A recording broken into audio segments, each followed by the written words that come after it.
இல்லக்கா, இப்ப இவ்ளோ இத்தன வருஷமா இருக்காங்கல்லக்கா, ஏதாவது இப்ப நம்ம வீட்ல இங்க பார்ப்போம், சினிமால இருக்கவங்கன்னா கொஞ்சம் ஓரளவுக்காச்சும் நம்ப சொல்ற மாரி இருக்கும்ன்னு பார்த்தா, இங்க நம்மள்ட்ட சொல்ற மாரி எதுவுமே இல்லையே! அப்ப எதுவுமே பெருசா வருமானம் வரலையா சினிமால? சினிமால எட்டுங்க இருக்கணும். அன்னைக்கு போனா தாங்க அன்னைக்கு காசு குடுப்பாங்க.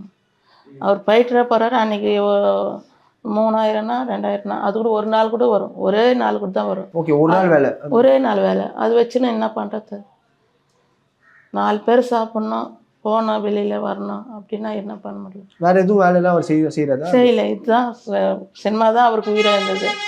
சினிமாலே இருந்துட்டாரு அவரு. இருந்துட்டாரு. நீங்க சொல்லியிருக்கீங்களா? "அன்னைக்கு போதும்பா, ஏன்பா சினிமாவே புடிச்சிட்டு இருக்கீங்க? வேற ஏதாவது அது பண்ணலாம்." அப்படி சொன்னா ஒத்துக்க மாட்டாரு.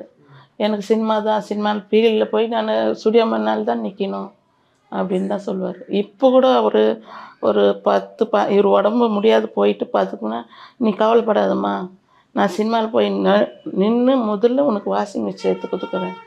அப்படிலாம் கூட சொல்லிக்கிறாரு. ஒண்ணுமே புரியல. அவரு இப்படி சேவான்னு எனக்கு நினைக்கவே இல்ல.